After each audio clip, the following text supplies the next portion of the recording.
मुंबई में आयोजित 61वें film fair award में फिल्म बाजीराव मस्तानी का जलवा रहा। फिल्म को सर्वश्रेष्ठ फिल्म का फिल्म फेयर अवार्ड मिला। बेहतरीन अदाकारी के लिए अभिनेता रणवीर सिंह को सर्वश्रेष्ठ अभिनेता का अवार्ड मिला और दीपिका पादुकोण को सर्वश्रेष्ठ अभिनेत्री का अवार्ड मिला। बाजीराव मस्तानी में बेहतरीन निर्देशन के लिए निर्देशक संजय भंसाली को सर्वश्रेष्ठ निर्देशक का खिताब मिला। वहीं फिल्म रॉय के गाने सूरज डूबा के लिए अरिजीत सिंह को सर्वश्रेष्ठ गायक का फिल्म फेयर अवार्ड मिला और फिल्म बाजीराव मस्तानी के गाने दीवानी मस्तानी के लिए श्रेया घोषाल को सर्वश्रेष्ठ गायिका का फिल्म फेयर अवार्ड मिला। दिल्ली के आर के पुरम से आम आदमी पार्टी विधायक प्रमिला टोकस के पति धीरज टोकस को दिल्ली पुलिस ने गिरफ्तार किया है। धीरज टोकस के खिलाफ आर के पुरम थाने में 2 मामले दर्ज थे। धीरज टोकस पर पहला केस सरकारी काम में बाधा डालने की वजह से दर्ज है। 15 दिसंबर को एक इंजीनियर से मारपीट और गाली गलौज का आरोप था। धीरज टोकस पर दूसरा मामला 18 दिसंबर का है। आरोप है कि धीरज टोकस आर के पुरम की एक महिला के घर में घुसे और मारपीट के साथ गाली गलौज की। महिला ने जातीय टिप्पणी का भी आरोप लगाया है। दोनों मामले गैर जमानती है। पुलिस आज धीरज को कोर्ट में पेश करेगी। विश्व हिंदू परिषद नेता प्रवीण तोगड़िया ने राम मंदिर के मुद्दे पर कहा है कि जब दिल्ली में भाई की सरकार है तो फिर आंदोलन कैसा। जाहिर है प्रवीण तोगड़िया का इशारा प्रधानमंत्री नरेंद्र मोदी की ओर है। प्रवीण तोगड़िया ने कहा कि राम मंदिर बनकर रहेगा, लेकिन उसके लिए आंदोलन की कोई जरूरत नहीं है। अपनी सरकार के खिलाफ भला कोई आंदोलन करता है। तोगड़िया ने ये बातें लखनऊ में कार्यक्रम के दौरान कही। उन्होंने कहा कि सरदार पटेल ने संसद में कानून बनाकर सोमनाथ मंदिर बनवाया था। प्रवीण तोगड़िया के मुताबिक पीएम मोदी को भी पटेल की राह पर चलना चाहिए। पश्चिमी अफ्रीकी देश बुर्किना फासो की राजधानी वॉगडुगु की एक होटल पर आतंकी हमला हुआ है। आतंकवादी ने होटल में अंधाधुंध फायरिंग की है। होटल के बाहर खड़ी कुछ कारों में भी धमाका हुआ है, जिससे आसपास की गाड़ियों में भी आग लग गई। प्रत्यक्षदर्शियों के मुताबिक आतंकवादियों की फायरिंग में 20 से ज्यादा लोग मारे गए हैं। हालांकि अभी इसकी पुष्टि नहीं हुई है। पुलिस और आतंकवादियों के बीच फिलहाल मुठभेड़ जारी है। साइट इंटेलिजेंस ग्रुप के मुताबिक इस हमले की जिम्मेदारी अलकायदा ने ली है। पठानकोट के एसपी सलविंदर सिंह का अगले हफ्ते लाई डिटेक्टर टेस्ट किया जाएगा। सलविंदर के बयानों में विरोधाभास के कारण ये फैसला लिया गया है। लाई डिटेक्टर टेस्ट ये पता लगाने के लिए किया जाता है कि कोई शख्स सच बोल रहा है या झूठ। सलविंदर सिंह का दावा है कि पठानकोट हमले से पहले उन्हें आतंकियों ने अगवा कर लिया था। एनआईए इस सिलसिले में पिछले कई दिनों से उनसे पूछताछ कर रही है। लाई डिटेक्टर टेस्ट के बाद ही एनआईए ये तय करेगी कि सलविंदर के बयान भरोसे के लायक हैं या नहीं। पठानकोट में हुए आतंकी हमले के मद्देनजर गृह मंत्रालय में आंतरिक सुरक्षा को लेकर बड़ी बैठक हुई, जिसमें गृह मंत्री राजनाथ सिंह के अलावा रक्षा मंत्री मनोहर पर्रिकर, एनएसए अजीत डोभाल, बीएसएफ के डीजी डीके पाठक भी मौजूद थे। इस बैठक में गणतंत्र दिवस को लेकर सुरक्षा की समीक्षा भी की गई। इस बार फ्रांस के राष्ट्रपति ओलांद मुख्य अतिथि होंगे, लिहाजा समारोह स्थल समेत दिल्ली के अहम ठिकानों पर सुरक्षा को लेकर निर्देश दिए गए। अंतर्राष्ट्रीय बाजार में कच्चा तेल 12 साल में सबसे सस्ता होने के आसार। पेट्रोल डीजल के दाम में फिर हुई कटौती। पेट्रोल 32 पैसे और डीजल 85 पैसे प्रति लीटर सस्ता। कटौती के बाद दिल्ली में 1 लीटर पेट्रोल का दाम 59 रुपए 3 पैसे और डीजल का दाम 44 रुपए 18 पैसे हुआ। अंतर्राष्ट्रीय बाजार में कच्चे तेल का भाव $30 प्रति बैरल से भी नीचे चल रहा है। मोदी सरकार ने पेट्रोल डीजल पर एक्साइज ड्यूटी करीब 14 महीने में 8वीं बार बढ़ा दी है। इस बार पेट्रोल पर 75 पैसे और डीजल पर 2 रुपए का इजाफा किया है। नवंबर 2014 में एक्साइज ड्यूटी पेट्रोल पर 1 रुपए 20 पैसे और डीजल पर 1 रुपए 46 पैसे थी। ये अब बढ़कर पेट्रोल पर 8 रुपए 48 पैसे और डीजल पर 9 रुपए 83 पैसे हो गई है। नवंबर 2014 से अब तक अगर एक्साइज ड्यूटी 8 बार न बढ़ाई जाती तो दिल्ली में पेट्रोल के भाव 59 रुपए 3 पैसे की जगह 51 रुपए 75 पैसे और डीजल का भाव 44 रुपए 18 पैसे की जगह 35 रुपए 81 पैसे होता। वित्त राज्य मंत्री जयंत सिन्हा ने पेट्रोल डीजल पर बार-बार एक्साइज ड्यूटी बढ़ाने जाने के मुद्दे पर रखा है मोदी सरकार का पक्ष। हम लोग कर्ज लेकर हम लोग सरकार को चलाते हैं और वो कर्ज हम लोगों को मार्केट से उठाना पड़ता है, बैंकों से उठाना पड़ता है। इस कर्ज को कौन भुगताएगा?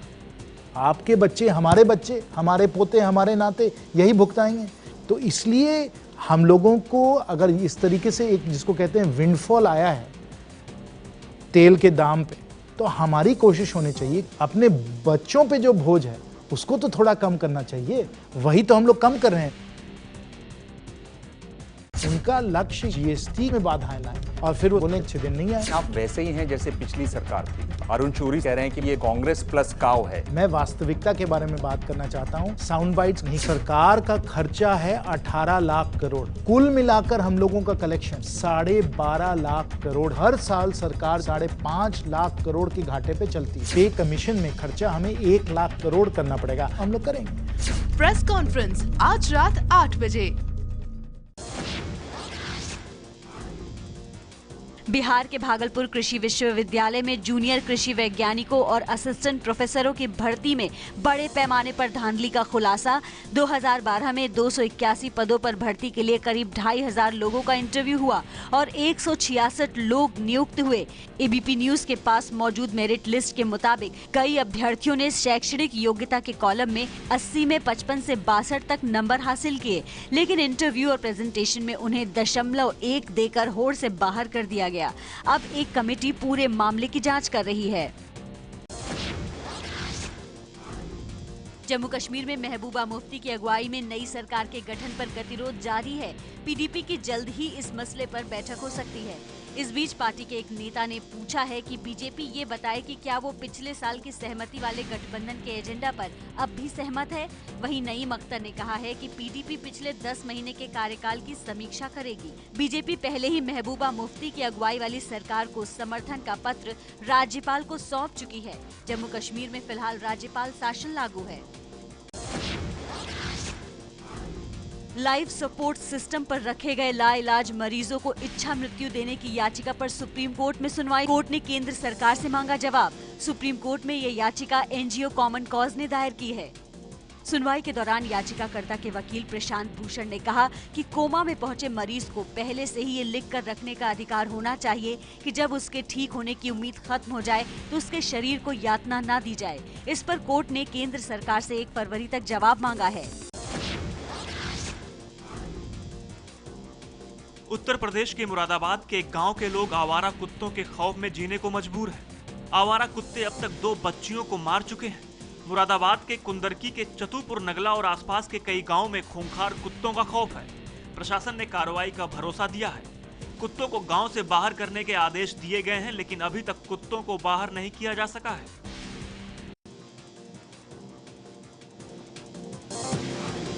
मुंबई के वेस्टर्न एक्सप्रेस हाईवे पर हादसे में 2 लोग जख्मी हो गए हैं। हादसा अंधेरी और जोगेश्वरी के बीच हुआ है।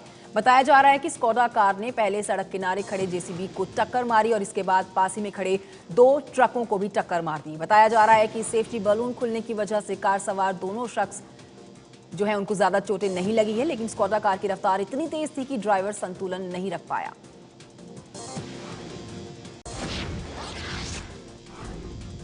प्यार के चक्कर में 3 साल पहले मुंबई से पाकिस्तान गए निहाल हामिद अंसारी को छुड़ाने के लिए परिवार ने केंद्र सरकार से मदद मांगी है। घर वालों के मुताबिक 2012 में हामिद को फेसबुक पर एक लड़की से प्यार हो गया और वो बिन बताए पाकिस्तान चला गया। अब पता चला कि अफगानिस्तान के रास्ते गैरकानूनी तरीके से पाकिस्तान में घुसने के आरोप में उसे पाकिस्तान की सेना ने पकड़ लिया है। हामिद की मां फौजिया और पिता निहाल अंसारी ने सरकार से मदद मांगी है। पश्चिम बंगाल के बीरभूम में एक युवक की हत्या से गुस्साए लोगों ने मयूरेश्वर पुलिस स्टेशन को ही आग के हवाले कर दिया। रेत से भरे डंपर ने एक युवक को कुचल दिया था, जिससे नाराज लोगों ने न सिर्फ पुलिस की 2 गाड़ियों को आग लगा दी बल्कि पुलिस स्टेशन को भी आग के हवाले कर दिया। पुलिस स्टेशन में आग लगने के बाद वहां से पुलिसकर्मी और अधिकारियों को जान बचाकर भागना पड़ा। पूर्व केंद्रीय मंत्री और कांग्रेस नेता शशि थरूर की पत्नी सुनंदा पुष्कर की मौत सामान्य नहीं थी। दिल्ली पुलिस कमिश्नर बीएस बसी ने ये बात एम्स के डॉक्टर्स की सौंपी गई रिपोर्ट के बाद कही। सुनंदा के विसरा सैंपल पर एफबीआई की रिपोर्ट में कुछ रासायनिक चीजों की बात कही गई, जिस पर एम्स के डॉक्टर्स ने अपनी राय दी है। 17 जनवरी 2014 को दिल्ली के एक होटल में सुनंदा पुष्कर का शव मिला था। यूपी के गाजियाबाद के विजयनगर में एक जान पहचान वाले युवक ने घर में घुसकर 23 साल की महिला से न सिर्फ रेप किया बल्कि उसे जान से मारने की भी कोशिश की। बताया जा रहा है कि पीड़ित महिला का पति बुधवार रात जिस समारोह में मौजूद था, उसी समारोह से जल्दी लौटकर आरोपी दिनेश ने इस वारदात को अंजाम दिया। महिला गंभीर हालत में दिल्ली के एम्स अस्पताल में भर्ती है। पुलिस आरोपी दिनेश की तलाश में जुटी है।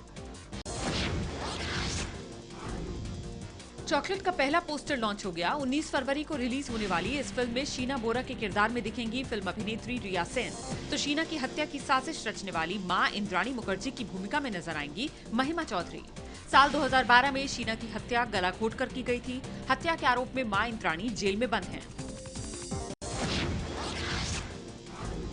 मेरे आंखों के सामने मेरे ड्राइवर को गोली मार दी एक 16 साल के इराकी सोल्जर ने। मुझे फिल्म अभिनेता अक्षय कुमार की फिल्म एयरलिफ्ट 22 जनवरी को रिलीज होने वाली है, लेकिन उससे पहले खबर है कि उन्होंने एक और फिल्म इक्का साइन कर ली है। ए मुरुगदॉस की सुपरहिट तमिल फिल्म कत्थी की रीमेक इक्का में अक्षय डबल रोल में नजर आएंगे। इस साल अक्षय कुमार की फिल्म हाउसफुल 3 और रुस्तम भी रिलीज होंगी। साथ है तो कुछ है।